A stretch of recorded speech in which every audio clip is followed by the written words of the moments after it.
Hello everybody and welcome back to the channel. We're continuing our journey through the Yu-Gi-Oh! Iceberg with the section Draw Monster Card. Now, I don't know what that means. I think we might be going into the card game itself and maybe learning about the mechanics. Maybe we're going to explain how the game is played. Regardless though, if for some reason you haven't already, please go and support the OG video. Link to that is at the very top of the description, like always. But alrighty, let's get to it. Draw Monster Card. In Season 4, the Orichalcos arc of the original anime, a cult led by the ancient king of Atlantis, Darts, is plotting to take over the world and destroy the Earth with the great power of the Leviathan. In order to do this, Darts adds several side characters to his ranks in order to slow down Yugi and his friends, including Mai, Rex Raptor, and most importantly, Weevil Underwood.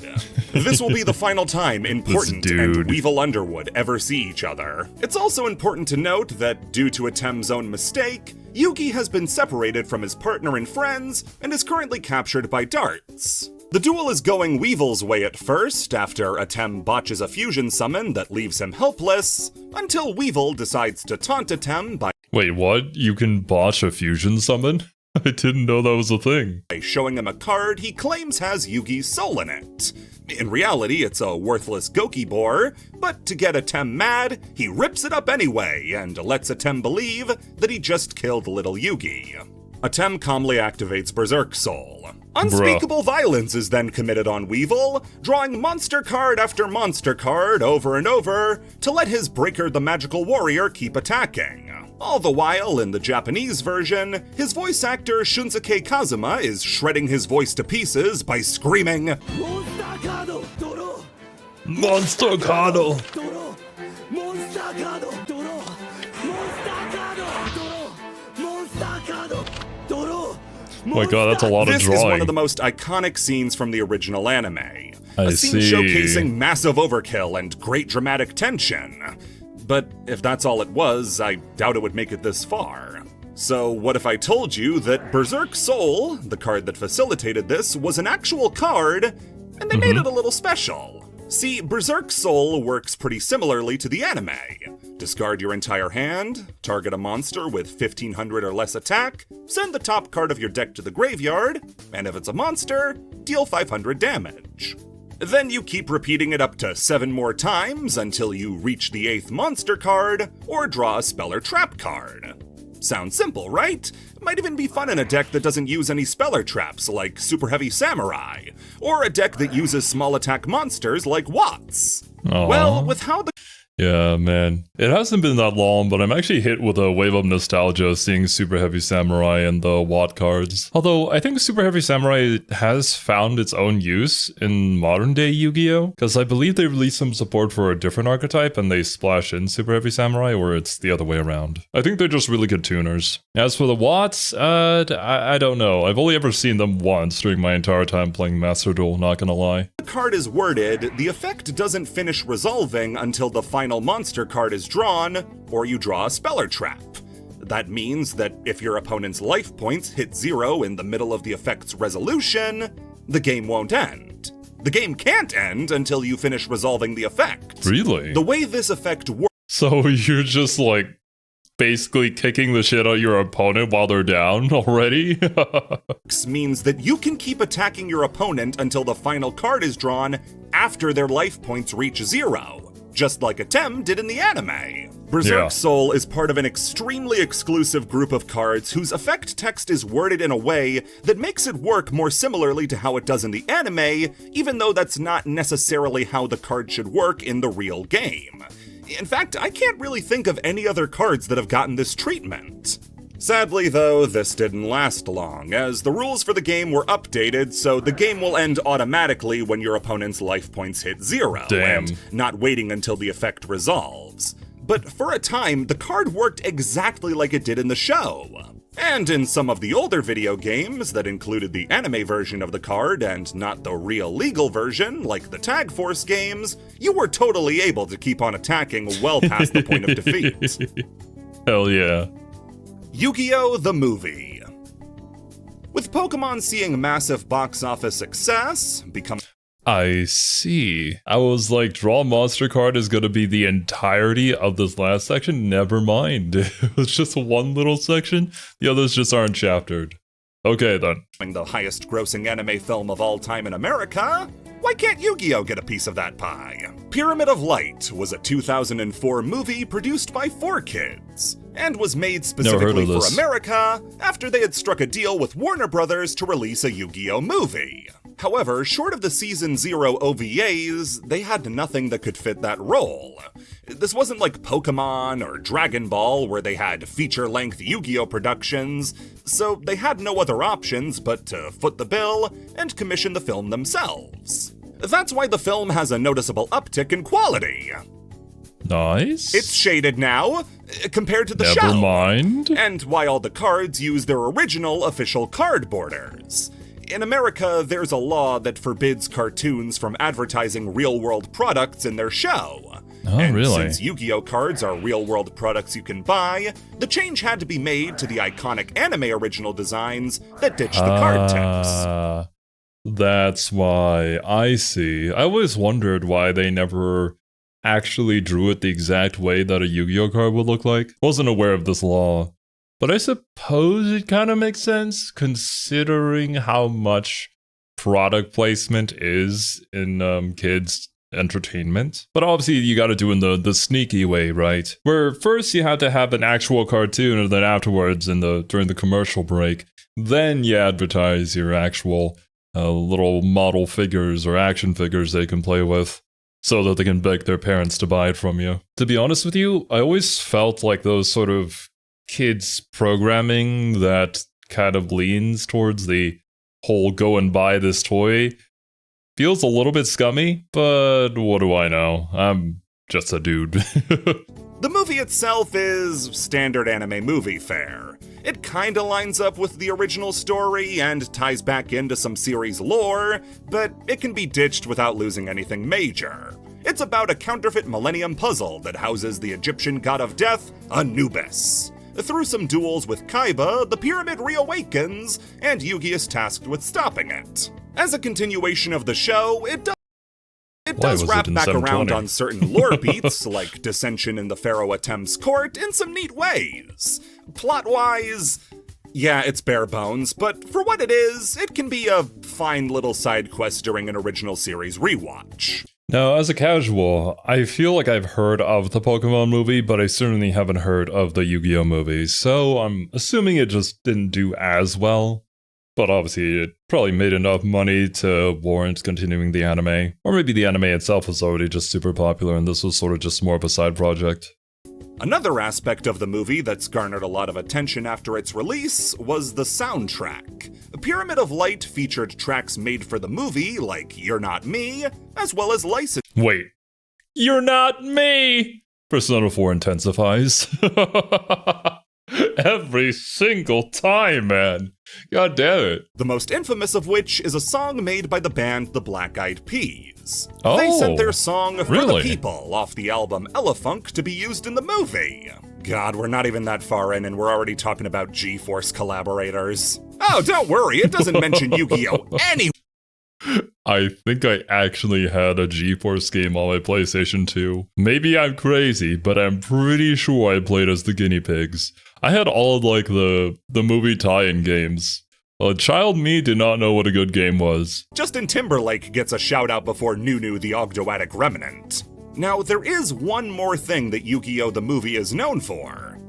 It's god-awful. The film is routinely rated as one of the worst animated films of all time, and for a time was rated the worst on review aggregate site Metacritic. It only lost that throne on a dusty July 28th morning when the world learned the meaning of meh. Oh god. Why was it so hated? Well, you gotta remember that this was released as a movie that anyone could watch. This wasn't a Dragon Ball movie you'd have to tape trade for at an anime convention, or a Pokemon movie that could easily be explained to even non-fans. This movie is a majority characters playing a card game that looks outright random to the untrained eye. If you weren't entertained by the flashing colors and cool dragons, you'd see That'd be through this boring. movie like a window as a great big toy ad. The movie also missed out on the window created by the first 3 Pokemon movies and bombed at the box office, only making $29 million on a $20 million budget. Oof. Despite that being the case, it was still the 3rd or 4th highest grossing anime movie for a long time, despite being box office poison. I'm assuming there weren't that many anime movies out at the time, which is why it was that high. Nowadays, it's certainly a lot more accepted and people understand the medium a lot more, but I can certainly see why this would not do very well in that environment because it's a lot harder to explain than Pokemon is. And I think card games inherently are just going to be that way. It's just a more niche genre where if you don't understand how it's played, then you're just not going to have as much fun. Until some bigger budget releases were made, like more Dragon Ball movies So and card the game My Hero esports don't Academia really movie. pick off. This would also be one of the few Or take times off. that Japan would have to dub an American Yu-Gi-Oh production, with their version of the movie airing on Japanese televisions, with 12 additional minutes of animation. Nowadays, it's barely regarded, and even less often referenced, with Konami rarely reprinting the cards included with the movie. Although in 2018, it did see a very limited reissuing in select theaters to celebrate the release of Yu-Gi-Oh! Vrains. That Really? celebration was capped off with a jump scare as the first episode of Vrains was shown following the film. You gather up a bunch of Yu-Gi-Oh! Fans into a room whose last exposure to the game was Wadapon and then surprise them with Decode Talker? Just throw acid in their face while you're at it. Oh god, not Firewall Dragon. I think there was a lot of degenerate strategies that you could do with Link summoning. I don't recall most of them, and I think most of them have been banned. I would hope so. I'm actually kind of interested in Reigns, though. I think some of the character designs are pretty cool, so maybe someday I'll check it out. Probably after I finish 5Ds, though. Duel Links. Ah, okay. I did play a little bit of Duel Links. Didn't get too far into it. I made a Magician Girl deck, which was never really viable in the full like OCG, TCG format. But in Duel Links, it works really goddamn well, actually. Wouldn't say meta, but I got quite a few wins with it. Now, we're not at a loss for Yu-Gi-Oh! Video games in this list. Oh, Heavens yeah. know that we have dozens of them coming up soon, from the well-known to the obscure. But something that Konami seemed unwilling to do for a really long time was just give us a way to play the card game with other people online. There was Yu-Gi-Oh! Online, a defunct MMO that gave you the chance to play, It's an MMO? but it was such a complex mess of broken laws and jank economy that we're not going to be seeing it for a really long time. The first Gotcha. game in the modern era that Konami gave us as a way to play Yu-Gi-Oh! With other players, not that one, was Yu-Gi-Oh! Duel Links, released on November 17th of 2016. This was originally released on mobile devices before making its way onto Steam, and is technically a way to play Yu-Gi-Oh!, but not the way you might know. See, the board and turn structure have both been shrunk to only have 3 zones for monsters and back row, and now ditching main phase 2. The key draw for this game, though, wasn't the new gameplay style, but rather its dedication to bring back in lapsed fans with anime nostalgia. Duel Links leaned heavily on this by letting you unlock different duelists from across the series, starting out with only dual monsters before expanding into GX, 5Ds, Zexal, That's pretty cool. R5, Vrains, and even the Japan-exclusive Rush duels. These characters would be voiced by their original actors whenever possible, and would get voice lines for when you summoned key cards they used in the show. For their ace monsters, there were even special summon animations created for when they were played, like Dark Magician and Blue Eyes. Included alongside them were various skills that each character could use, that allowed them to emulate moments from the anime, or give boosts to decks that needed them. For instance, in the show, Bandit Keith would use sleight of hand tricks to add 7 completed to his hand from his wristband. And in Duel Links, Bandit Keith. the skill Sleight of Hand allows you to do exactly that, even down to saying you're storing the cards in your wristbands. Another example was Master of Destiny, Sartorius' skill, which allowed you to determine the outcome of coin flip effects, just like he could in the show. There would also be events that cycle in and out every once in a while, either letting you play through story beats to unlock new characters and cards, tag team tournaments, boss duels, and board game style run-throughs of different arcs like Battle City. Now this all sounds well and good, until you remember this is Konami, and suddenly the chills begin. Yeah. Monetization for this game is horrendous. Do not spend money on Duel Links, please. Yeah, this game is a gacha game. You pull from packs to get a random set. Although, arguably, card games inherently are gacha games, because you buy a pack, you don't know what's in the pack, but you've spent a certain amount of money to potentially get the card that you're looking for, so same thing, really. I was actually quite happy with how they originally monetized Master Duel. It was sort of a bummer because when you dismantled like UR cards, well, in order to create UR cards, you'd have to dismantle other UR cards because the essence would not carry over from the lower tier cards. But by the end, it wasn't too bad. However, I think later on in the game's life cycle, it's gotten much worse with the more meta decks having so many ultra rare cards in them that it's a little bit tough unless if you're like keeping up with every single event and whatnot. This is why I preferred OG Shadowverse, where you could dismantle whatever card that you had, even cards that from crafts that you didn't play, and you could use that in order to create ultra rare cards for the archetype that you wanted to play instead. Probably one of the most free-to-play friendly card games I've ever played, with Worlds Beyond sort of shifting that a little in ways that kind of debatable whether it's good or bad. I'm still having a lot of fun with it though. I just open it every now and then, play a few games. Of cards at varying rarity levels. And you might say, well, that sounds a lot like regular card packs, because they are. And then you might say, how are card packs not under the same laws that loot boxes are? They should that, be. I say, don't sell at the con job, narc! Boxes in this game, though, are something else, because cards are actually in limited quantities, where each box will give you, at most, 2 of any super rare or above cards. In a silly world, you might say this is a good thing, since the more normals and rares you get, the more likely you are to get the supers or above.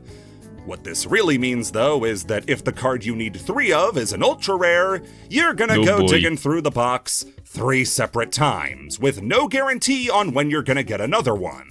I can't speak for all gacha games. It's not a genre or payment model I'm really into, but as somebody who played this for 2 years until quitting, this is one of the worst when it comes to squeezing players for as much money as they're worth. I briefly tried getting back into it when the Rush Duel world was added, and while it is a super slick client with a lot of fun stuff in it, the grind to get new stuff without spending money is so insane I couldn't stick around. It's hard to argue that this system doesn't work, though, as here are the top-grossing TCG apps in the world today. Never actually played Hearthstone or Magic the Gathering. I have heard some good things about them, though. And here's Duel Links. Holy shit, Duel Links! I never realized. God damn! Oh, it's kind of interesting, though. For Shadowverse, the Japanese audience is massive compared to the US. But Yu-Gi-Oh! Manages to kind of even things out. I guess Shadowverse never really picked up here.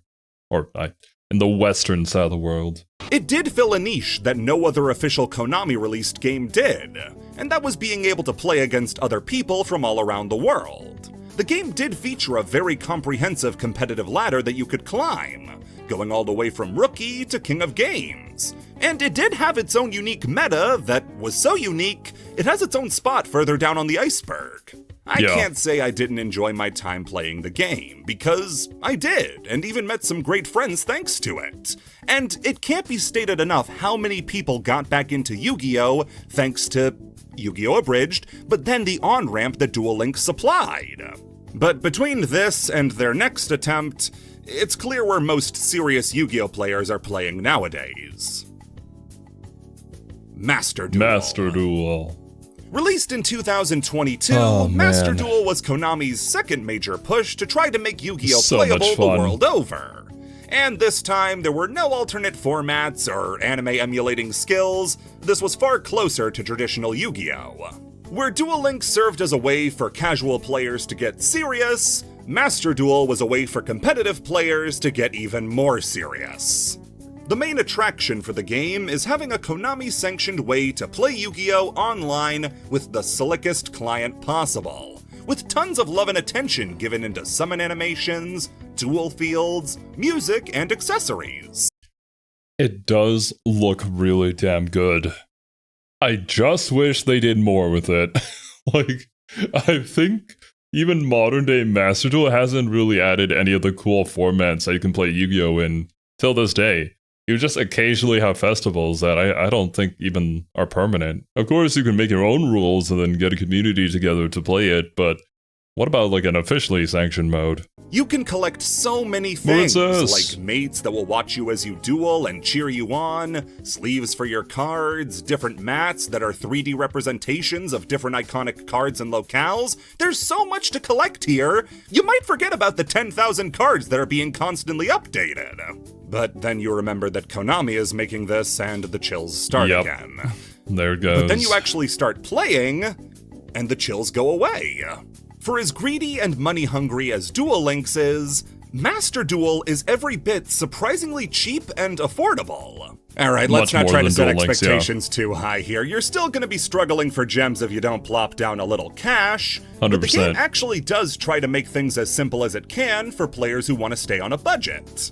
You get a healthy amount of gems for simply playing the game, you can complete simple tasks each day to earn even more, it's got an absurdly generous battle pass that allows you to earn even more gems on top of exclusive items. Oh yeah, and that's really good, yeah. Means that any deck can be converted into any other deck with a little hard work.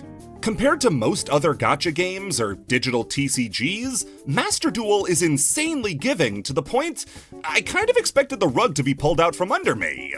No, it really seems like Konami learned from Duel Links, how to properly price things out, and has seen a huge return on their investment. Master Duel has been a smash hit, bringing back in just as many, if not more players than Duel Links ever did, and has been the center point of pretty much all content creation in the Yu-Gi-Oh! Space. If you want something to participate in while playing, there's of course the competitive ladder, but also frequent events with themed restrictions, like only being able to use water monsters, or using cards of a certain rarity. On top of that is solo mode, which allows you to rent out a deck and play through a mini story mode that helps expand upon the storylines told across cards. I thought this was really cool, actually. Having a way to actually play out the story of the particular archetype that you may enjoy playing later on in the future was pretty neat to get you introduced to the cards. Also serving as a way to teach new players how to play the game with all the different mechanics that each archetype had specifically. As somebody who does love the game, it's so nice to finally be able to play it through official channels. That doesn't mean there aren't some other ways to play. Archetypes. Yu-Gi-Oh! Decks at the beginning of the game lacked any real synergy in their cards outside of extremely specific equip and field spells that might let your monsters beat over your opponent's monsters. Yeah, you know what? That actually makes sense. Well, we're starting to formulate the idea of the card game, but we're just kind of making cards and seeing what sticks, what works, and what doesn't. So you'd probably just have like a pile of good stuff as your deck. And hopefully that would be able to help you win against your opponent. So I wonder what was like the first official archetype. I'm assuming it has to be like one of the anime cards that got super popular, and so we tried to create a deck specifically around that card. Maybe Blue Eyes, if I had to guess? The best combo Yu-Gi-Oh! Players could cook up was Raigeki and Silverfang. They were cooking with hot breath at this point. The only time cards would mention each other would be in hyper-specific anime cards, like Burst Stream of Destruction or Thousand Knives. Decks were really just all the best cards mashed up into one, with a theme maybe existing if they were playing something like Chaos, which needed loads of light and dark monsters, but not any specific light or dark monsters. The characters in the show would have a theme like water monsters or machines, but those sorts of decks were just totally impractical in the real game. Not viable. So, in the pack Dark Crisis, they began testing the idea of archetypes, cards that have a unifying gameplay style and visual theme to make decks less monster mashes and more you leading an army of cohesive monsters into battle. The idea was kicked off with Archfiends, an archetype that includes a metric ton of monsters, some of whom also belong to other archetypes, like Labyrinth Archfiend and Red Dragon Archfiend. But the Chess Archfiends of Dark Crisis were the first ones to usher in the concept. What makes an archetype is really simple.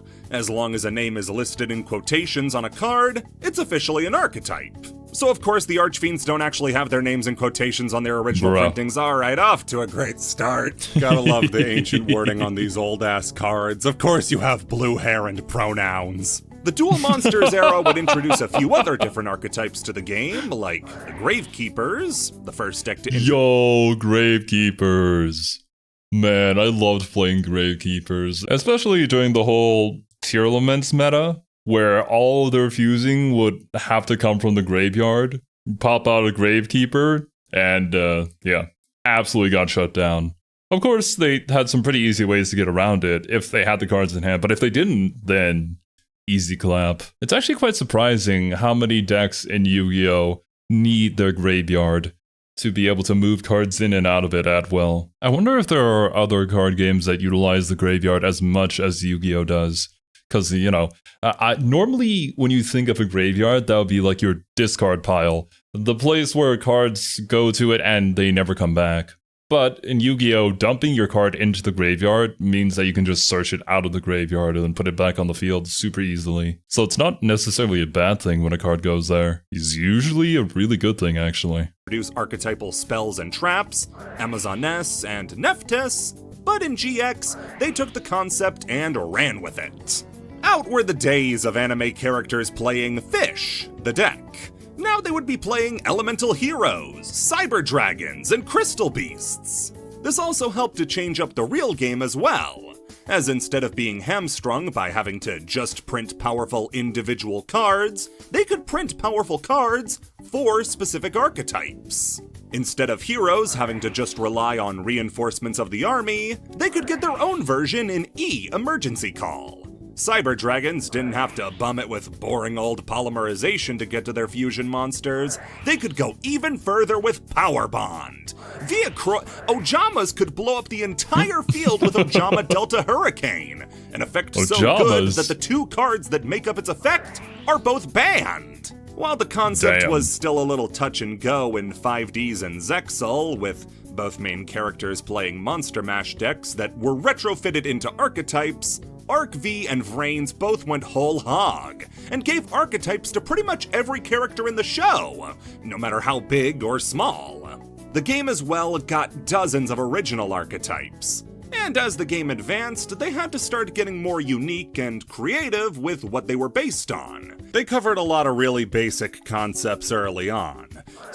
Yeah, but that makes sense. You gotta start from somewhere. But that's certainly the thing that drew me to the game, was that there's so many different archetypes that have vastly different playstyles to them. I forget the name of the cards, but I actually really enjoyed the way they would summon them. It was basically, if there are two cards within the same column, then you can special summon the cards out of your hand. I think they were usually tacked into other decks, but I built an entire deck surrounding them specifically. And it did actually really well, especially because I would normally lose the coin toss, so I had to build a deck going second anyways, or anything that could go second. But yeah, I think at this point, when it comes to Yu-Gi-Oh! Archetypes, there is something for everyone. It may not be meta, but it'll probably click with you in one way or another. Superheroes, cartoon cars, dinosaurs, tokusatsu. Datamorphia was great. Tokusatsu. I don't know how many times I'm supposed to say tokusatsu. I can't believe I mentioned Datamorphia and then it just popped up. Pre-watched. Tokusatsu, but I know that I'll find enough archetypes to make it fit. Tokusatsu. What happens when you push them to be more creative? Well, that's how you get a recreation of the first Christmas. Except the Star of Bethlehem is a giant f***ing dragon. Oh wait, and I think outer I played atmospheric this. electrical anomalies wearing cool coats. Oh And god, now, sprites. I actually did play sprites. That was like one of the meta decks that I had at the time. They were kind of fun though. Allow me, I would like to name off just a few of the strangest archetypes Yu-Gi-Oh! Has for your enjoyment. Cosmos on the outside appear to be an archetype Yo, Cosmo! Yo, okay, this is just a walk down memory lane for me.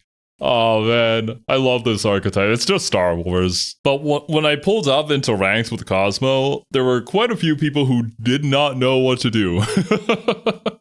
It was just a foreign archetype to them. They've never seen it. But it's not too bad. Of spaceships and their pilots. But as you look closer, you'll realize... Yep. Wait, a farm girl? A tin can? A straw man? A cowardly lion? Cosmos somehow bridge the gap and are a crossover between Star Wars and The Wizard of Oz. It's so good. The lengths they go to make connections between these two franchises are insane. Like making the ruby slippers into Dorothy's ship, the Slip Rider.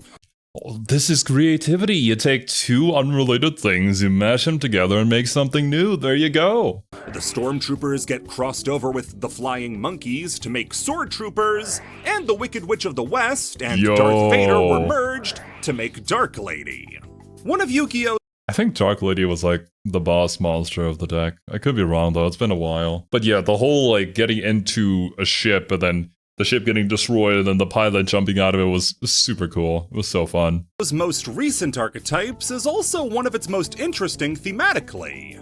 Malice is an archetype of Cyberse monsters, which means that— Wait a minute, wasn't Malice like tier 1, tier 0 sort of thing that everybody was complaining about because it was just way too good? I don't know anything about the archetype though. They're computer themed, specifically based on different viruses and malware. However, it just so happens that terms like White Rabbit, Mousejack, and Cheshire all line up with the characters of Alice in Wonderland. The archetype takes the two and merges them, turning the Cheshire Cat and Red Queen into ransomware. Boojins are one of the craziest since the series it draws inspiration from is Yu-Gi-Oh! All of the main monsters in Boojin are designed after different characters from the GX anime, with Yamato being Jaden, Mikazuchi being Chaz, Harumi being Alexis, so on and so forth. An archetype really can be anything, from French pastries to Iranian birds to football teams. I think Madolche Kiwi actually played. And UA, I did build a UA deck. Oh man, no, it can't. It can't do this to me. I don't want to reinstall Mastodon, please. No.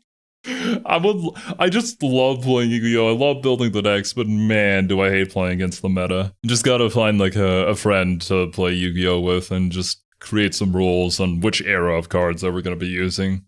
That's probably the most fun I could have playing the game. The extraterrestrials. The variety in aesthetics and gameplay styles of archetypes, the aliens, to me, is one of the best parts of Yu-Gi-Oh! Not tying itself down to any theme in particular, and instead going nuts with all sorts of different art styles and ideas. Think really hard about any interest you have, and likely, you'll find a deck Yu-Gi-Oh! Has an archetype for it. Ugh. I'm only into the 1821 German opera Der Freischütz. Buddy. Magical musket, yes!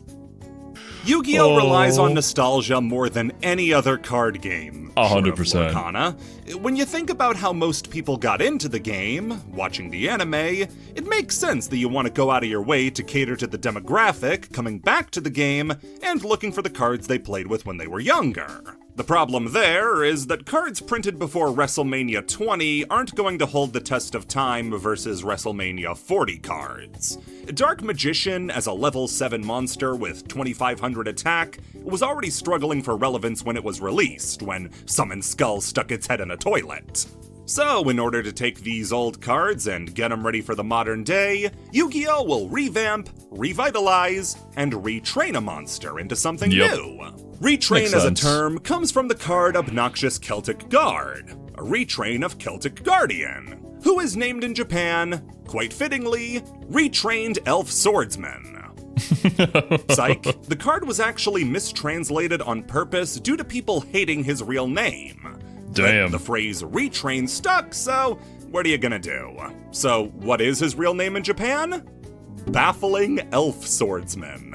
I just can't wrap my head around this motherfucker. The visual of Red Eye's Black Dragon having to go to the gym to get an effect is funny enough to make it worth keeping. Cards have been getting retrained for decades at this point, with our baffling friend over here being the first example.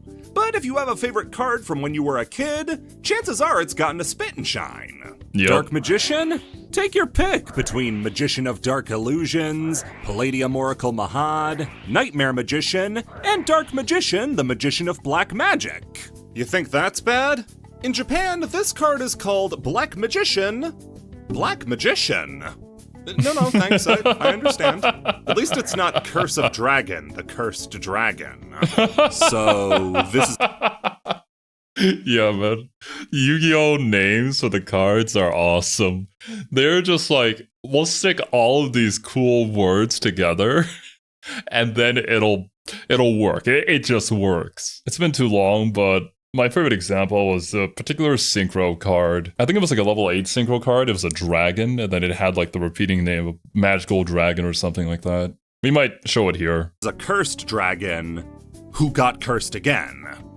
Dude, this guy's life sucks. Blue Eyes isn't left out either, as he becomes Blue Eyes Alternative White Dragon. And because he doesn't have an original bone in his goddamn body, Red Eyes Black Dragon becomes Red Eyes Alternative Black Dragon. Sometimes whole archetypes are made up of retrained monsters, like zombies featuring famous dragons like... Yeah! I think I played this in...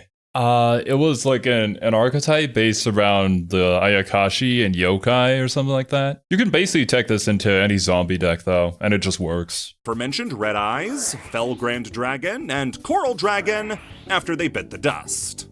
Metaphys takes classic boss monsters like Tyrant Dragon and Daedalus and shows us what would happen if they fell into an alternate dimension.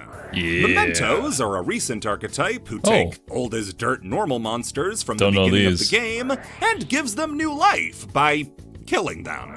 Don't worry, they seem to be in high spirits about the whole thing. There's even cards like Buster Blader, the Destruction Swordmaster, and Ancient Gear Golem, Ultimate Pound. Ultimate Pound! That show having more words doesn't mean you're actually better. It's one of my favorite things in Yu-Gi-Oh! To see old... Oh god, I hate Kairyushin so much!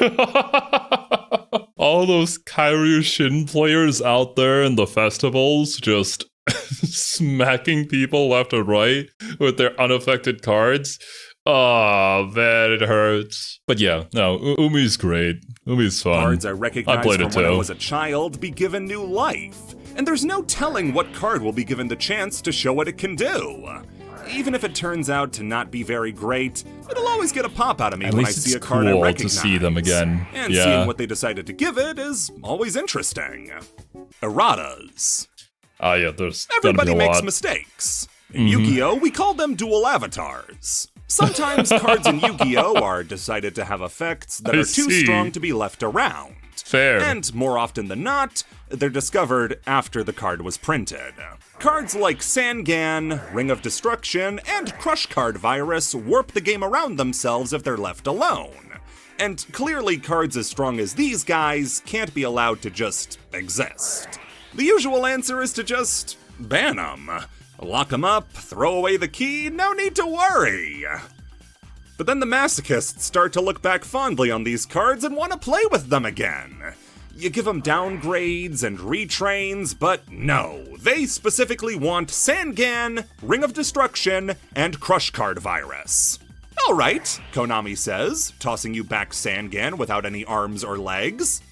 This is what you asked for. Erratas, Latin for mistakes, are when a card in Yu-Gi-Oh! Has its text retroactively changed to something that wasn't originally printed on the card. Oh god. These are often used as limiters on the power of exceptional cards, and are used as ways to bring these cards back in line with the power level Konami wants them to be at. Usually this is done by taking a card like Catapult Turtle, whose effect could be used an infinite amount of times in one turn, and restricting it to only one activation per turn. Wait, wasn't there like a OTK with Catapult Turtle that you could do on your turn, your very first turn, I think there was like a scientist card or whatever that could summon out Catapult Total multiple times or something like that. I think there was a thing, but not sure. In more extreme cases, like Goyo Guardian, they'll impose a further restriction, like requiring an Earth Tuner monster instead of any type of tuner monster. While these erratas are usually necessary, they oftentimes make cards feel watered down in ways they really don't need to be. Goyo Guardian is a great example, as once it was released with its new allergy to everything but dirt, its usage rate plummeted. The 3 cards who got it the worst, though, are Chaos Emperor Dragon, Envoy of the End, and the previously mentioned Ring of Destruction and Crush Card Virus. Chaos Emperor Dragon used to be the strongest card in the game, able to destroy everything from the field to even the hands, which barely any cards are allowed to touch. And then in addition to a card like Sangan, it could bring out Yatagarasu, and then you would be able to destroy your opponent bit by bit, denying them their draw phase and keeping them out of the game. The Yata lock Chaos was Emperor insane. Dragon was eventually allowed to come back, under the proviso that you weren't allowed to activate any other card effects in the turn that you summoned Chaos Emperor Dragon, which not only turned off the Yata lock, but turned off your entire turn. Now you're the one getting your turn skipped. Ring of Destruction got absolutely ruined. Now instead of simply destroying a monster and dealing damage to both players, now you can only use it on the opponent's turn, it can only be used once per turn, you take the damage first, and to top it all off, you can't even kill the opponent with it, since the monster needs to have less attack than the opponent has life points. Crush Card Virus is just pathetic in the state it's in, and doesn't resemble the original at all. Instead of destroying all 1500 attack monsters your opponent controls, have in their hand, and draw for the next 3 turns, now it will destroy on the field and in the hand, but now the opponent gets to choose 3 cards from their deck to destroy instead, on top of making them invincible for 2 turns. People often argue if it's even worth it to bring back a card as iconic and powerful as Chaos Emperor Dragon, if they're just going to be pantsed in front of everybody like this, or if it's better to let them be mythologized on the ban list. With retrains, it's possible to bring back fan-favorite cards while leaving the originals locked away for good. And some retrains even manage to bring back the original power of those banned cards at much steeper costs, but that's for later. Yeah, I wonder what the choice is between erratas versus retrains versus you're on the ban list now. Like, who decides that? As Bumble said, retraining a card in a way that makes them nigh useless doesn't really do anything for anybody. Like, you can't even use them anymore. I mean, I guess you get to play them from nostalgia, but they're not really the same card anymore if the effect has changed. Tier 0. Me? A common question asked by non-players when Yu-Gi-Oh! Gets brought up is, so like, what's the best deck? They usually lose interest after you tell them it's not Raigeki into Silverfang, but determining what... Raigeki into Silverfang would still be like the ultimate Giga-chan move though if you pull that off in Master Duel. I would surrender out of respect. The best deck is really varies. Depending on what decks are being played, what cards are legal, and what style of play is popular, it could be a bunch of different answers. Yeah. And most of the time, the meta of the game is balanced around a few decks occupying the top spot of just regular best fusion. deck. But on rare occasions, a deck will be released that is so overwhelming, dominant, and so without counters that the community declares it to be a tier above Tier 1, Tier 0. What makes a Tier 0 deck is kinda hard to determine, with some people insisting that if it doesn't have 70% of representation at a major event, then it's not Tier 0. A commonly agreed upon way to think of Tier 0 is that if you're going to a premier event and you're planning on encountering one deck in particular and build around that matchup, you're in a Tier 0 format. The first ever deck to reach this status was the previously mentioned Chaos deck, featuring Yatagarasu and Chaos Emperor Dragon. No deck really had an answer for not having any cards in hand, and this was long before the days where cards in the graveyard could be just as useful as cards on the field. At the time of its release, you either played Chaos Emperor Dragon, or you played to beat Chaos Emperor Dragon. And that means it was Tier 0. This sets the template for every Tier 0 deck to follow. They're extremely dominant, take advantage of some mechanic that completely shuts off the opponent's turn, and are only countered by hyper-specific cards and strategies that are really only good at stopping the Tier 0 deck. After that came Dark-Armed Dragon, an easy-to-summon and extremely powerful boss monster that made any Dark deck leagues better. Wait, I feel like I have played Dark-Armed Dragon in Master Duel before. Maybe it was errated, or maybe nowadays it's just not as powerful anymore. Pretty sure I remember this card's art. Including its use of a pre-errata Crush Card virus. Though it was mostly kept in check by other decks like Gladiator Beasts and Lightsworns, the release of Synchro Monsters, Emergency Teleport, and Krebons in the Duelist Genesis pack brought about a new variant called Teledad, which could vomit out Synchro and Dark monsters with ease, while also leveraging Dark-Armed Dragon for unbeatable advantage. Zexal would be the first series to pass without a Tier 0 format, though plenty of people think Dragon Rulers was Tier 0, despite the fact that not only did it never get that full representation it needed, it was also kept in check by spellbooks. The next Tier 0 format would come in 2015, with the release of Necros. This was a ritual deck of all things that got unbelievable support, having rituals that did things both in the hand and graveyard on top of the field, as well as having exclusive access to Djinn, Releaser of Rituals, who flat out stopped all special summoning when it was used as ritual material. The Performapal. Oh no, not the Performapal meta. But yeah, Necros, I actually really like the aesthetic of, so I did play it a little bit. But by the time it was in Master Duel, it wasn't exactly the best deck out there. It was playable, though. It's insane to think that a ritual deck could be like Tier 0, though. I feel like most ritual decks inherently just are too slow, especially for the current meta. I'm not sure how modern-day ritual decks play, if there are any currently in the meta. And Perform Mage archetypes joined forces in a strategy called Pepe, which was the Arcade era's second Tier 0 strategy, which really just vomited guys forever until the opponent drowned in rank 4 Xyz monsters. Zodiac marked the third Tier 0 meta of the Arc V era, as the Zodiac deck was just better than every other deck. It was just so damn consistent. You could basically get into any Zodiac from just one singular monster. I think when Master Duel initially released, all you would see on ladder was a bunch of the meta stuff plus Tri-Brigade Zodiac. Trying to think back on that time, like, I think I'd see a lot of Virtual World. Was it Eldritch? And then there was another, like, Fairy archetype. It's really as simple as that. This deck didn't abuse a mechanic or broken card, because every card was the broken card. Yeah. They could Xyz summon using just one monster, and every monster gave those Xyz monsters new effects. These guys are so strong that even unlimiting a few of their cards in 2020 saw them come back into the meta in full force, until Konami undid their uh-oh in 2021. It was the pandemic, we had to make things funny somehow. Moving into the Vrains era, and our first Tier 0 deck was Spirals. Spirals were a... Spiral is such a cool archetype. I love the idea behind them, but the amount of special summoning you do versus somebody who throws Max C at you is...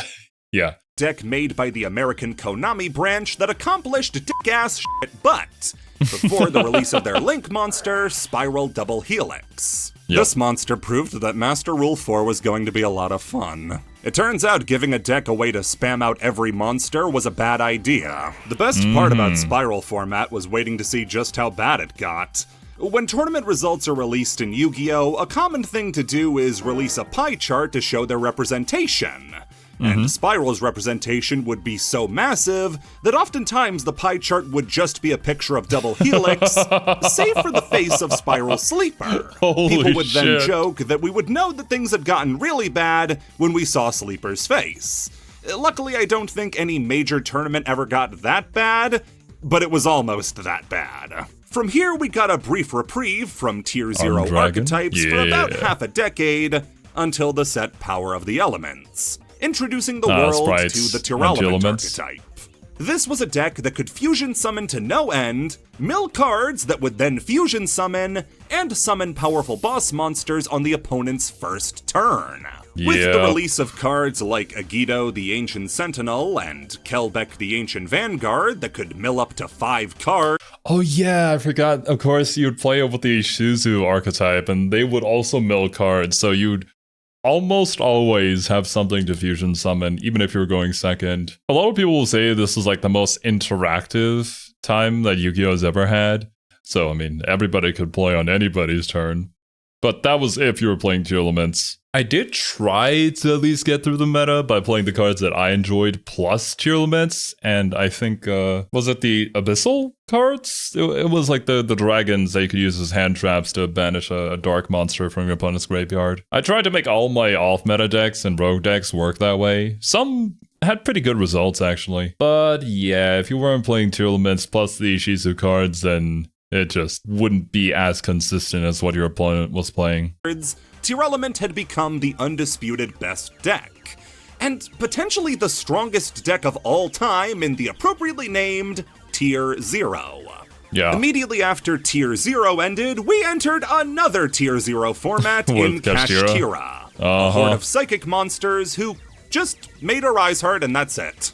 Why is it Xyz is always the one causing problems? You don't see Synchro getting up to mischief like this. The final and most recent Tier 0 format was for Snake Eyes, a deck of fire monsters who just kinda got everything. A Rhoda, a double revive from grave, more starters than some archetypes had monsters. It was nutty. Tier 0 decks and formats can be extremely divisive, as some players like to test their mettle with one deck in particular and find all the ways to break it. Other players bemoan the lack of variety and how expensive it can get when there are no alternatives. Everybody needs to play one deck, so everybody who has the cards to make that deck is about to make a lot of money. A very real complaint, though, is that the past 3 Tier 0 formats have been within, like, a couple weeks of each other. There was a real time where Kashtira and Tearlaments were stepping on each other's toes. How can we have 2 Tier 0 decks at the same time? As long as Konami needs to keep selling booster packs, they're gonna keep making cards stronger and stronger. And it's likely we're gonna see a new Tier 0 format sooner rather than later. I understand the perspective of enjoying that way of deck building in order to break the meta, to try and crack the Tier 0 decks as efficiently as possible. But I am most certainly in the camp of variety. I enjoy a variety of decks. I like it when I load up a match and it's somebody new playing a completely new deck in a different way. But I mean, any of you guys who've been hanging around the channel for any amount of time would probably know that I certainly enjoy my variety of content. What's the saying again? Variety is the spice of life? Yeah. That's me. I certainly subscribe to that idea. Dual discs. When a show has the intent of selling merch to kids, you're gonna need that one item that every kid is gonna want. Whether it be the Power Rangers Megazord, the Pokemon Pokedex, or Digimon's Digivice, every show needs one. Yu-Gi-Oh! At first seems like it might not have anything like that, since all that's required to play are the cards, a flat surface, and an English diploma. But they had the perfect accessory. An English diploma. Dual disc. Now, dual discs were not standard issue at the beginning of Yu-Gi-Oh's lifespan. At first, they dueled in these big custom-built duel arenas that would be a little hard to sell in bulk at Toys R Us. Then afterwards, Kaiba introduced these weird dueling yo-yo tops where you'd place the card on top, let it rip, as it were, and then the monster would be summoned. It's the sort of thing that would be in line with what Kaiba would have made back in Season 0, but as a replicatable toy, it was as impractical as it was lame. To the point that even in storyline, Pegasus calls it out as kind of a piece of junk. How are you winded after tossing a frisbee? In Season 2, though, with the Battle City tournament, a new solution was needed. See, with the tournament's roving format, the duel arenas of old weren't really applicable. And the duel spinners stunk.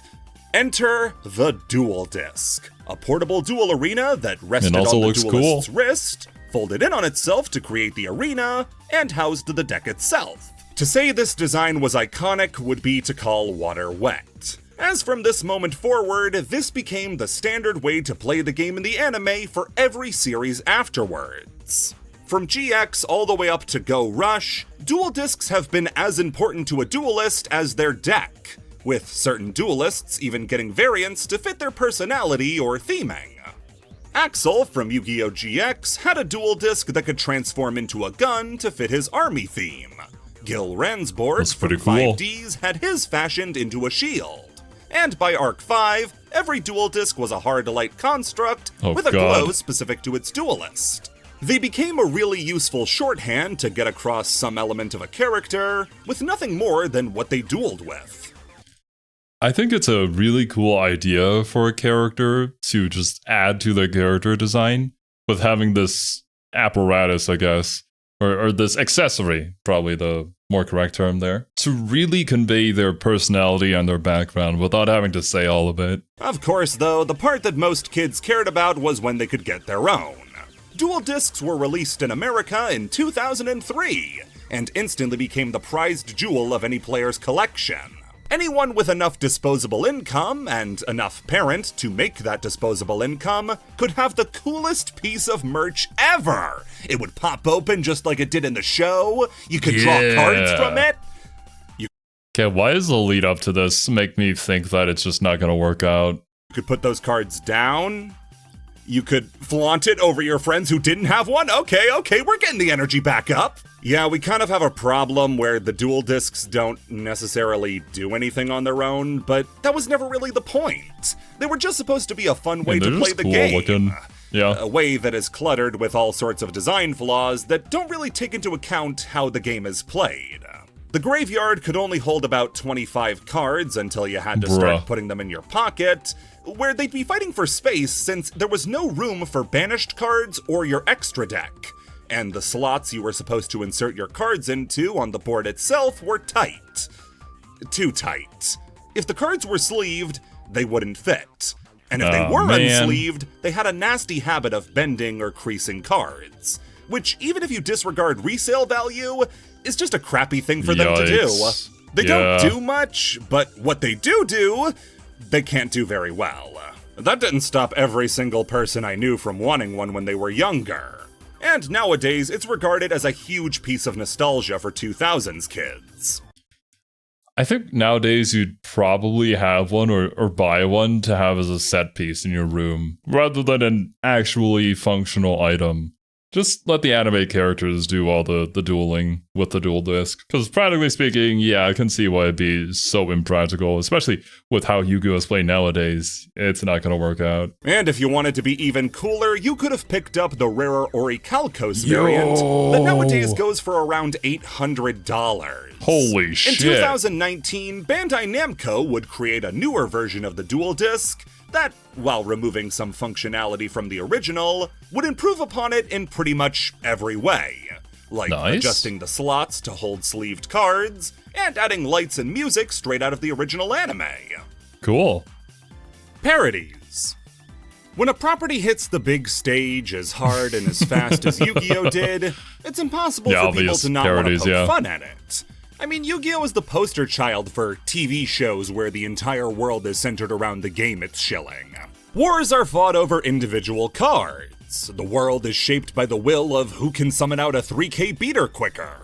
There is so much stuff to make fun of with Yu-Gi-Oh! It's an embarrassment of riches when it comes to how much you have to work with. You got the silly hair. You got the stupid rules. You got the long-winded speeches. And unlike Pokemon, this didn't take America by surprise. We saw this one coming, we were ready. Parodies of Yu-Gi-Oh! Fall into two categories: internet parodies and the real world. On the internet, Yu-Gi-Oh! Is a pretty frequent target for jokes and parodies. Obviously the most famous being Yu-Gi-Oh! The Abridged series. There are still a lot of animations parodying Yu-Gi-Oh! That span from the days of Newground all the way up to this very day. The most popular ones include Yu-Gi-No! By Punch Punch Forever creator Speedro, Yu-Gi-Oh! Poker Night by Mashed, creators of Cuphead Cartoon Rap Battle Part 2, and Cuphead Cartoon Rap Battle Part 1, and Heart of My Cards by Rice Pirate. Funny thing about Rice Pirate, or Nick freaking Lauer, he's since gone on to become a very successful voice actor, now being heard in things like the JoJo's Bizarre Adventure dub as Leon Abakio. But do you know what one of his first professional voiceover roles was? Rokojiro Misawa in Yu-Gi-Oh! Zexal. Crazy to think that somebody who made a parody of the show would end up voicing a character in it. Although it is kind of backwards, since his role as Roku actually predates his Yu-Gi-Oh! Animation. Which kind of makes it funnier. There's even an annoying... I mean, isn't it a good thing that the voice actor ends up having so much passion for the project that they're working on, that they would go out of their way to make a parody of it? I mean, parodies are there to make fun of the series, but more so in a loving way. Well, not all of them, but I would think most of them are. Orange parody that I would watch, but it would probably be too funny, and I wouldn't be able to get this out on time, so, sorry, pair. However, online parodies are one thing. With those, there's a much... Oh yeah, almost forgot to mention. There was the parody of Yu-Gi-Oh! In Emperor's TTS. If any guys are at all interested in Warhammer 40k, then I would recommend at least checking out the episodes for that. Because honestly, I think they were like the most fun episodes that I saw out of the entirety of TTS. It's got some great stuff in there, but the Yu-Gi-Oh! Duels were kind of a highlight for me. Greater chance that the individual or team making it either grew up with the property or enjoy it today. Yep. That's visible in the directness of some of the references they pull and accuracy with which they nail how the original show was presented. Bring an Ahegao The much shirt. more interesting ones to me are the ones made in more traditional medias, like TV shows and movies, since they're made with a much more outsider perspective. Rugrats All Grown Up featured an episode called You Gotta Go, which was about the Yu-Gi-Oh! Trend, with Chucky feeling ostracized because he's the only one at school without any cards. He somehow didn't feel ostracized by being Chucky from the Rugrats. Codename Kids Next Door didn't have a direct Yu-Gi-Oh! Parody, like playing with cards or anything, but rather had a recurring background character who sported Yugi's iconic hairdo, right down to his name on the wiki being KND Scientist with Yu-Gi-Oh! Hair. Some other shows that used Yu-Gi-Oh! As a background detail for jokes include The Simpsons, who didn't parody the card game, but rather chose to include an ad for a Yu-Gi-Oh! Price guide book. Yeah, in Season 15's Magical History Tour, you can see in the background a poster advertising a Yu-Gi-Oh! Price guide book. These are coming up a little bit later, but what a strange pull for the animators to include.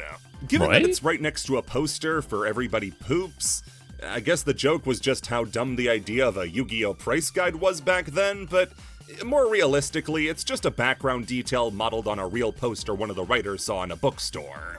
So you're telling me that Yu-Gi-Oh! Can't get more than a background detail, but Bakugan gets a whole B-plot? And where there's smoke, there's fire. Family Guy, of all shows, included a Yu-Gi-Oh! Reference, sitting nicely alongside its Street Fighter and JoJo parodies. In the Season 5 episode Road to Rupert, Stewie's teddy bear is sold at a yard sale, and in an attempt to get him back, Stewie finds the seller on the FBI's database. The 3 shows he's listed as watching include Cold Case, Without a Trace, and Yu-Gi-Oh! Finishing out the trio of adult animation is the perpetually cancelled classic The Venture Bros. Except instead of a surface-level joke or background gag, it goes for way too deep a cut. In the Season 3 episode Orb, Dean Venture finds ancient treasure that's little more than junk drawer garbage, including a copy of the card Ancient Gear Fist. The card is not notable in any way. Yeah. It's not iconic, it's not good, it wasn't even especially common. The most noteworthy aspect of the card really is that it was referenced in the Venture Bros. The last show I want to look at is Mad, the 2010 parody sketch show that aired on Cartoon Network, based on the magazine of the same name. One of their skits is the borderline unwatchable Grey's in Anime, which parodies a bunch of different anime that were popular at the time, including Dragon Ball, Sailor Moon, and of course Yu-Gi-Oh!, using the backdrop of Grey's Anatomy. Oh, it's not unwatchable because it's bad, it's unwatchable because it gets too much stuff right. Watching this is like opening a sarcophagus and getting a disease that hasn't existed for years and doesn't have a name. Getting flashbanged with Caramel Dancin', Over 9000, and fucking Pedo Bear wasn't what I wanted to see on a Friday afternoon, but I guess we're going down together. The other Yu-Gi-Oh parody they did was Yu-Gi Bear. This sounds a lot more like what a lot of Mad sketches were, which was surface-level word association. But what's weird is how clearly one person working on this liked the game, and the other didn't. Yogi Bear plays cards like Smarter Than the Average Bear and Boo-Boo-Eyed White Dragon, but then Ranger Smith plays Amazoness of the Sea and Gigaplant. These are both real cards, and they're even rendered as close to their original artwork as possible. Frankly, I'm more confused now than if they had just made up all the cards. Speaking of Mad, though, the magazine itself did also contain a few Yu-Gi-Oh! Parody cards in their Mad Kids magazine, including Mental Zero Lame Wigman, Moist Cyberstain, and Superior Sheriff Boss Morphing Jar Jar, which, in another confusingly accurate reference, references the fan term for the card Dark Armed Dragon, Dad. One guy working at Mad was putting his whole back into letting kids know that adults like this game too, and to him, we salute you. Counterfeit cards. With the sort of success that Yu-Gi-Oh! Saw in its initial blitz, it was inevitable that some sort of bootleg knockoff would find its way into the hands of kids. Anybody who's ever been to a swap meet, yard sale, or flea market can tell you they're fit to burst with all sorts of cheaply made knockoff garbage that you have to ask who they're even for. I'm talking these little freaky-looking Pokemon figures that kinda look like the real thing, but not really. Kinda. You've seen stuff like the Sense of Right Alliance, and no surprise, What the Yu-Gi-Oh! fuck? Has these too. Is that fucking Shrek? So, is that a Power Ranger? Rusty's? Wait, we have a Cars here? Now, Yu-Gi-Oh! Knockoffs, of course, exist in the traditional sense with packaged figures that use the branding. But with Yu-Gi-Oh!, the much more common example are the bootlegged cards. No one quite knows where they came from, or rather come from, since they're still readily available as recently as the Link era. But given their appearance on sites like Temu, Wish.com, and AliExpress, which are infamous for selling cheaply made Chinese bootlegs, that's probably our best guess. You might not be able to tell the difference between the genuine article and the copy at first glance, but there are finer details you can pay attention for that will give up the ghost, like the Anubis eye sticker in the corner, whether it's jagged or smooth edges, or if the card is called Toon Gebbly Shock Troops. Yeah, these never fooled anyone. Some cards could get kinda close to the original template, but most of them are so far off and use this cramped text box that makes it impossible to list off a monster's actual abilities. They also usually have a couple extra numbers thrown onto the attack and defense, meaning Toon Gebbly Shock Troops has 23,100 attack points on a level. Yo, I didn't even notice that. A level 4 monster you can normal summon? Yo, tier 0 meta. Level 4 body. Hell Still yeah. playing Alistair. The quality as well is in the toilet compared to the real thing, with this weird, waxy film on the front that you can actually peel off to remove, and the blinding starfoil that comes with it. These things were everywhere when Yu-Gi-Oh! Was at its most popular, and now tons of people with card collections somewhere in their childhood bedroom have these random cards that ask you to put back the cards into pack into standby bag, then reshuffle, then take out the ones with same number. This is a magic card with 4,600 defense. Yeah, when I said these cards were probably from China, the quality wasn't all I meant. The effects and names of these cards are all over the place, ranging from direct translations of the Japanese names, to close approximations of the English name, to whatever the hell Dog Sufferer is. The most famous one is, of course, the Darkly Big Rabbi, but let's not forget your friend and mine, Cartoon Black Devil Girl, or Prince of the Devil's Underworld Hardus, who is only effective in the open country, alright? No borders.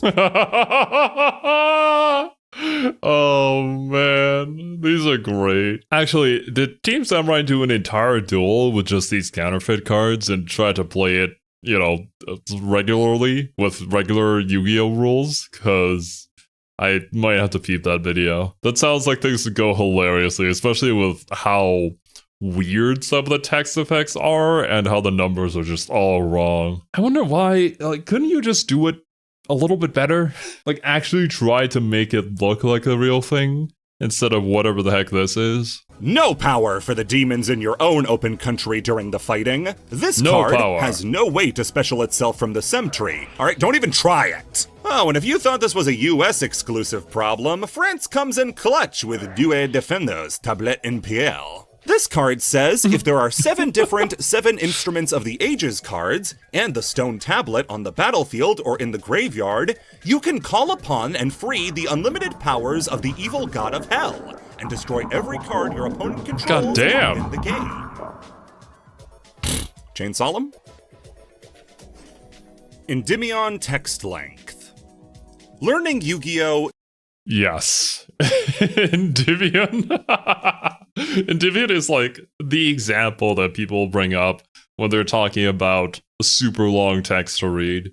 And whenever he's summoned, it's like, oh boy, what does Endymion do again? That said, for the more experienced Yu-Gi-Oh players, I don't think Endymion is even the worst case scenario of this.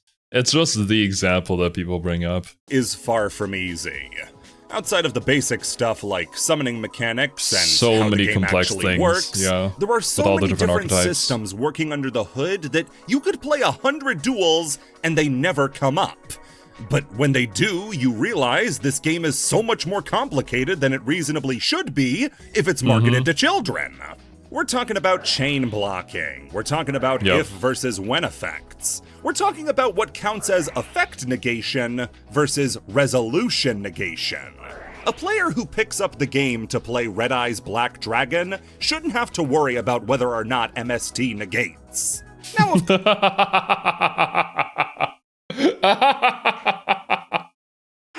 using Mystical Space Typhoon to negate another spell is a hallmark of any new Yu-Gi-Oh player. Unless it stated otherwise, and like the thing needs to be face up on the field to resolve its effect, and yeah, there's a lot of specific scenarios for it. But in general, it's not a negation effect. Of course, you have to accept these, because it's simply how Yu-Gi-Oh works. Yeah, and the appeal for a lot of people largely comes from mastering all these rulings in order to give yourself an edge. However, not everyone is going to accept these, on top of more surface level stuff, and they'll decry Yu-Gi-Oh! As having changed too much, and wanting to play Yu-Gi-Oh! Like they did back in the old days.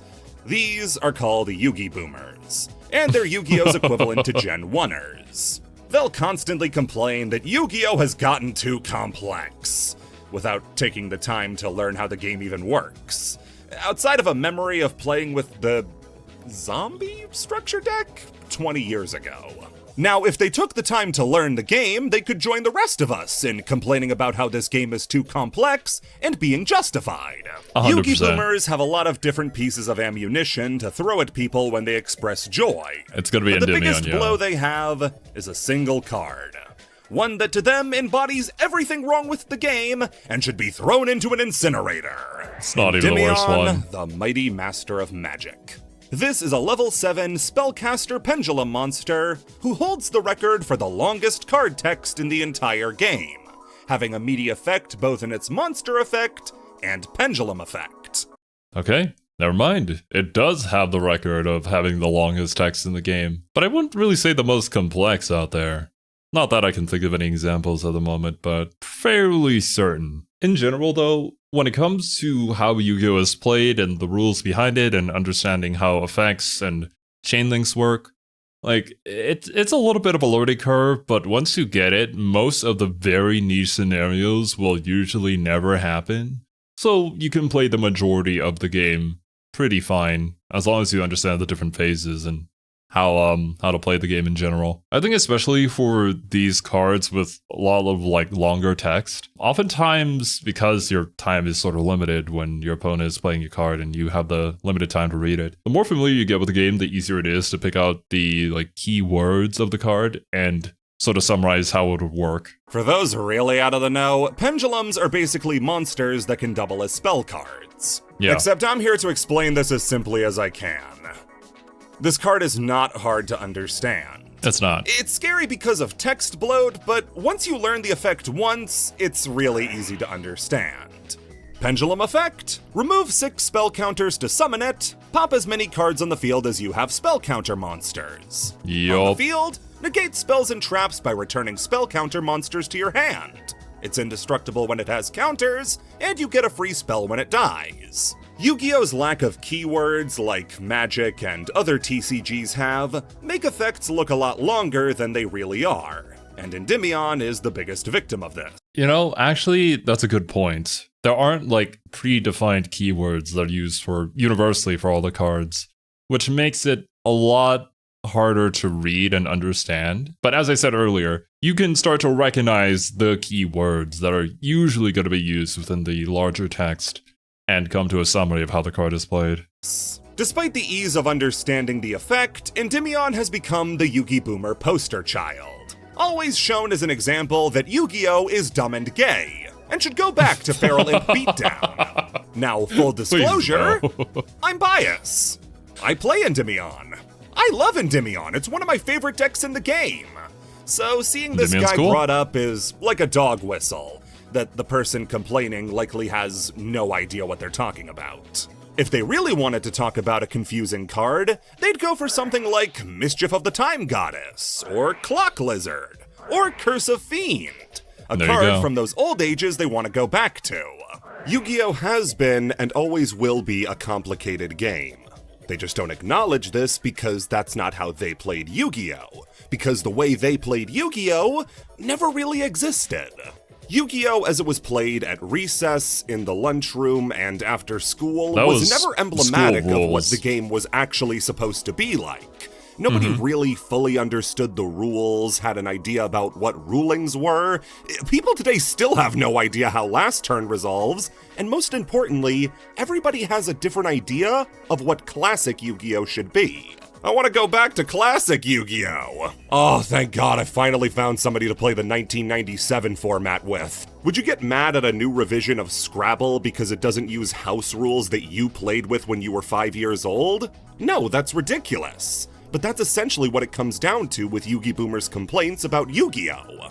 Do they have legitimate complaints? Obviously. Yu-Gi-Oh! Does have a horrible new player experience. You basically 100%. need somebody who already knows the game to walk you through your first 100 games to understand what's going on. However, Yeah. just because they can make a good complaint doesn't mean they usually do. Yu-Gi Boomers don't complain about why certain card rulings are so obtuse and how wording doesn't really make sense when 2 cards with very similar effects do different things. They'll complain about Madolche looking silly, or not being What? able to play Gravity Bind anymore. Alright, fine, I was talking about the Actman video, it's really bad. Viacroids ruined Yu-Gi-Oh! What are you talking about? One of the cards he shows as an example of how cool old Yu-Gi-Oh! is from 2022! This dude got his dick knocked into dirt by pre-Difo Predaplants, and I'm supposed to take him seriously? Yu-Gi-Oh! Didn't stay in stasis. Damn. I didn't realize Ackman had a video on Yu-Gi-Oh! Like that. Or did I? Now I think about it. I feel like I might have been made aware of the video? I don't know. It's, I mean, this video has been released like, what, 10 months ago? So it's probably been a very long time since then. After 2006 when they stopped playing. Like any ongoing game, it's evolved. And trying to go back to an earlier format, while entirely possible, isn't going to happen for the newest parts of Yu-Gi-Oh! It just won't. I know this conversation about Yu-Gi Boomers in the Endymion section might feel a bit disconnected, but it's an overarching thing. Endymion is just the poster child for this sort of problem. Basically, If you see yeah. my buddy Endymion now, make sure to treat him less like the redheaded stepchild and more like a sign that whoever is posting about him hasn't seriously played the game since Mirror Force was a problem card. The Hygiene Rule. The darkest day in Yu-Gi-Oh! History. So, competitive Yu-Gi-Oh! Events don't really need an introduction. Oh, I see. Is there an actual ruling that competitors have to shower before coming because the smell was just distracting? Oh, come on, guys. Take care of yourself, please. We really don't need to give them the whole, like, card gamer stereotype. Like, it's really not that. You could just live a normal life and enjoy Yu-Gi-Oh! They're about what you think they are. A bunch of people gathered together in one place and play Yu-Gi-Oh! To decide who's the best.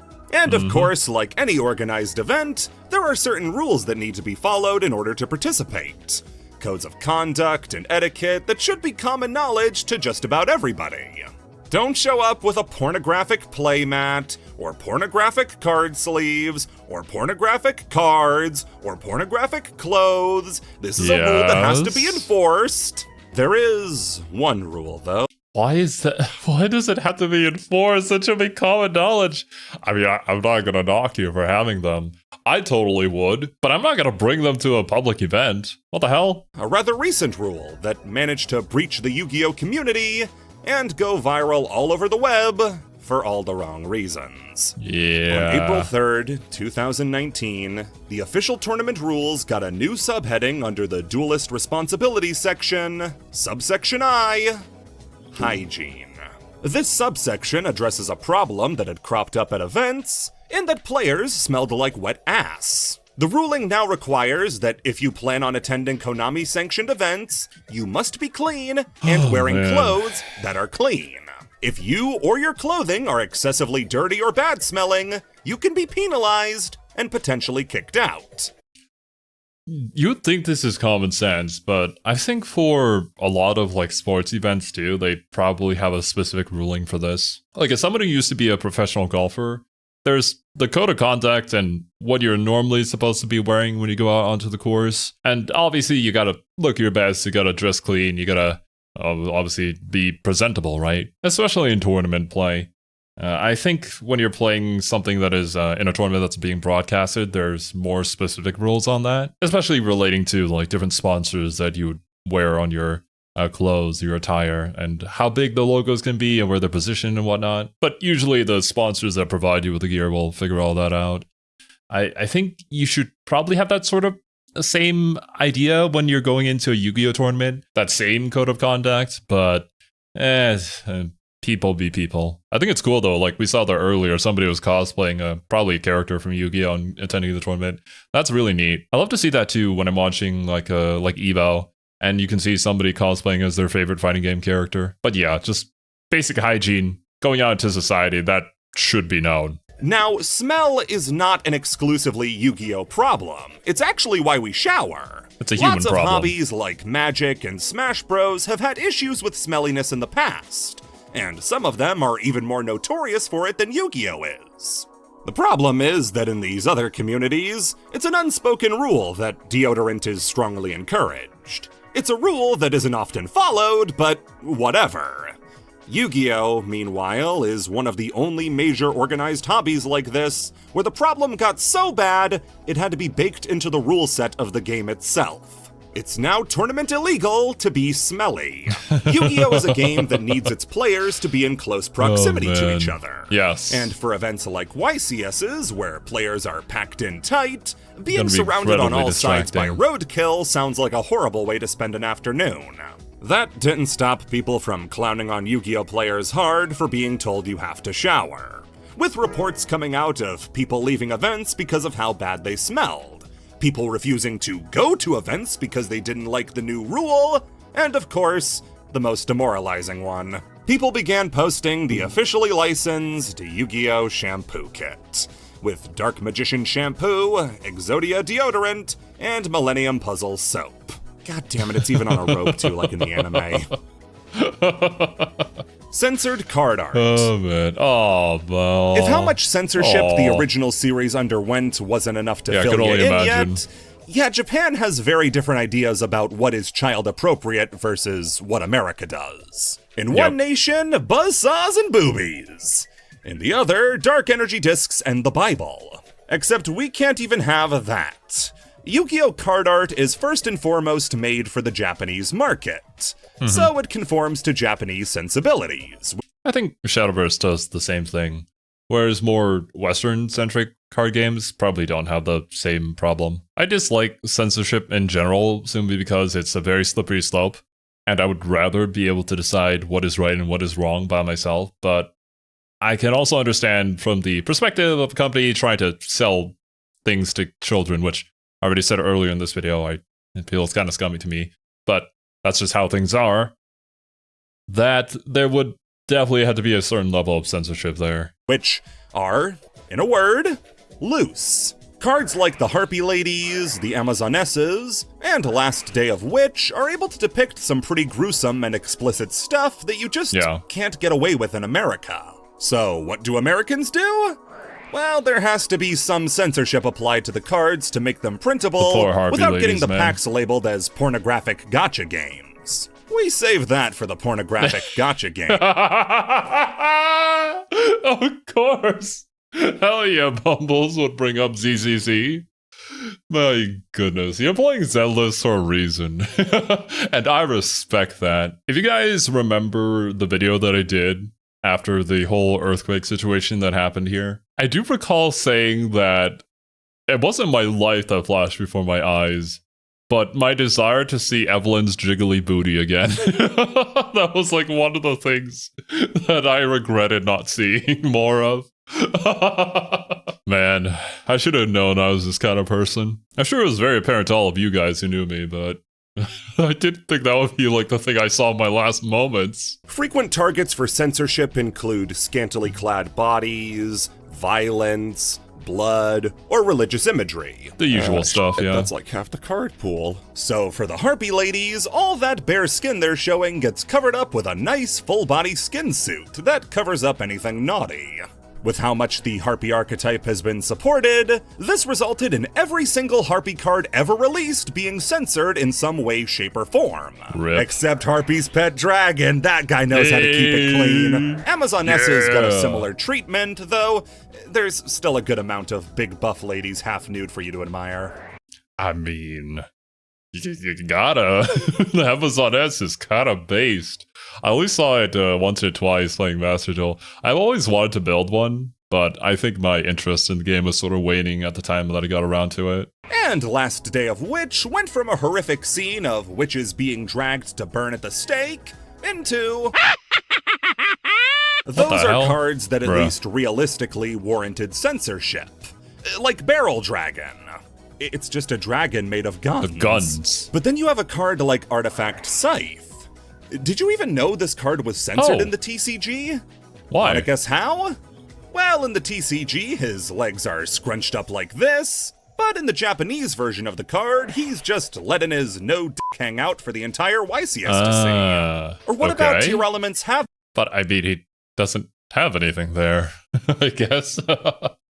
Weird. Where they added an extra layer to Havinus's boob cage. A lot of card censorship is so subtle that unless it's pointed out to you, you won't ever notice it's there. And when you do notice it, you'll get flung into a blind fury, because 5% less of Havinus's armpit is visible. The most infamous example of puritanical Yu-Gi-Oh! Card censorship comes from the Fluffle archetype, which contains both the soft and cuddly Fluffle monsters and the Edge Imps, who are various bladed weapons. Fuse the two together and you get the Frightfur archetype, a collection of stuffed animals with bladed weapons shooting out of them, based on the old myth of teddy bears having razor blades sewn into them. Even really with cool. the darker slant to the original Fluffle designs, they're not that bad. But the TCG chose to censor these cards by turning all of the bladed weapons into energy discs. Okay, now that's just silly. What the hell? Why? This is what I'm talking about, right? With censorship being a very slippery slope. And, like, who gets to decide that?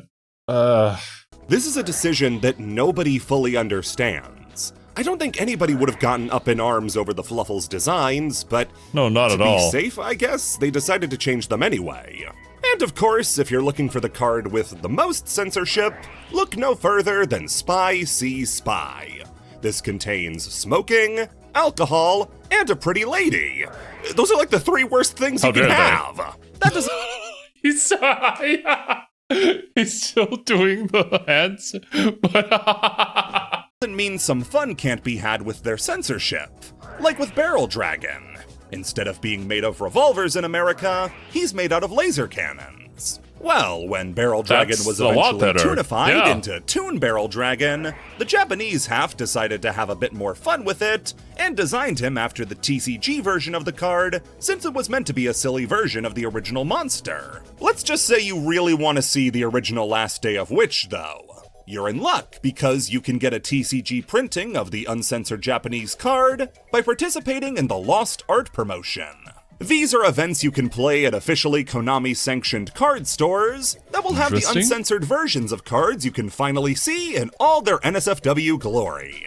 There are a lot of cool cards that have been released this way, like Dark Ruler Hades, or as you may know him, Prince of the Devil's Underworld Hardis, getting his horns back, or Ring of Destruction getting grenades instead of fireballs, or the Golden Statue version of Senju of the Thousand Hands. Since these are sold in specialty stores and not hidden away in packs, they're not held to the same standard as other cards and are free to show whatever heinous stuff they want.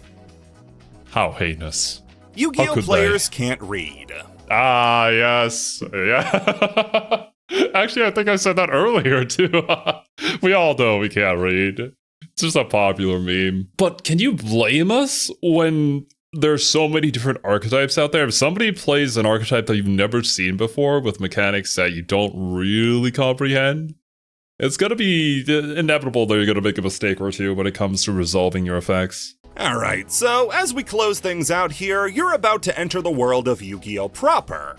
And if you're doing that, there's one thing you need to know above all else. One fact that you're going to carry with you from your first deck held together with rubber bands and stored in a sandwich bag, all the way up to the World Championship. Yu-Gi-Oh! Players can't read. It is an affliction that is widespread. No one is immune from it. It's a truth every Yu-Gi-Oh! Player must admit. Yu-Gi-Oh! Players are incapable of reading. Alright, so what do I mean by this? Well, Yu-Gi-Oh! Effects are pretty hard to summarize from just the funny picture on the card. Quick, what does Zany Zebra do? So, Yu-Gi-Oh! Cards have these handy sections called effect text, where you can learn more about what this guy's all about. Read all of it. Yu-Gi-Oh! Cards have effects. Most of them do, at least. So you'd think it would be important for players to learn the effects of their cards and what other cards they can expect to see. Nope. Yu-Gi-Oh! Players are infamous among their own community, and TCGs at wide, for being incapable of reading their own cards and remembering what they say, or what they do. And of course, I have a very personal example. Every Paleozoic monster has the ability inherent to them that they are unaffected by monster effects. And yet people will still try to do blossoms, effect veilers, and any sort of monster with effect negation at them, only for them to do nothing. Watching Zeus resolve and the Paleos just don't go anywhere is like heroin to me. You want a really good example of this? Yu-Gi-Oh! Players not being able to read just won a major YCS in Japan. Yeah, the duelist on the right summons a Ryziel Xyz monster, which normally can only use Ryziel monsters as material. The other guy's playing Labyrinth. He uses a monster that isn't a Ryziel. The opponent didn't notice and let the play go through, resulting in him losing. Obviously, this joke is just that. A joke. Yu-Gi-Oh! Players have a hard time remembering all the effects on the field, or that... I mean, do you know how many effects are currently happening and can potentially happen and how it can all resolve together? It is insane. So yeah, inevitably you're gonna make a few mistakes, and that's where the meme comes from, but it's also part of the fun. Linger after another effect resolves. It's a complicated game, it's like and those sorts of mistakes happen. I'm not even immune to it myself. I constantly have to remind myself that the card Lost Wind can only affect special summoned monsters, so I can finally stop negating my own special summoned monsters when my opponent normal summons. Yeah, I've done that one before. I think Lost Winds is the trap card that can special summon itself from the grave. Pretty sure. I think I played like one copy of that in my Witchcrafter deck. Made a really bad mistake during a ranked match and that cost me the game. But it was whatever. A learning process. It's simply the frequency that these sorts of mistakes happen that led to the term being coined. And as long as the game stays as complicated as it is, people will continue to make mistakes. Yeah. Ooh, you, and now it's time to get a little spooky. Excuse Every me? Yu-Gi-Oh pack is personalized. Nani? Yeah. What? What the hell? Well, anyways, dudes, that's gonna do it for this one. Man, that was a lot of fun, though. It was like a trip down memory lane, seeing all the different archetypes that I played before being mentioned. It's cool. It's neat. And I hope you guys enjoyed the video. Thank you so much for watching. Hope you have a wonderful rest of your day, and I will catch you guys in the next one. Later, dudes.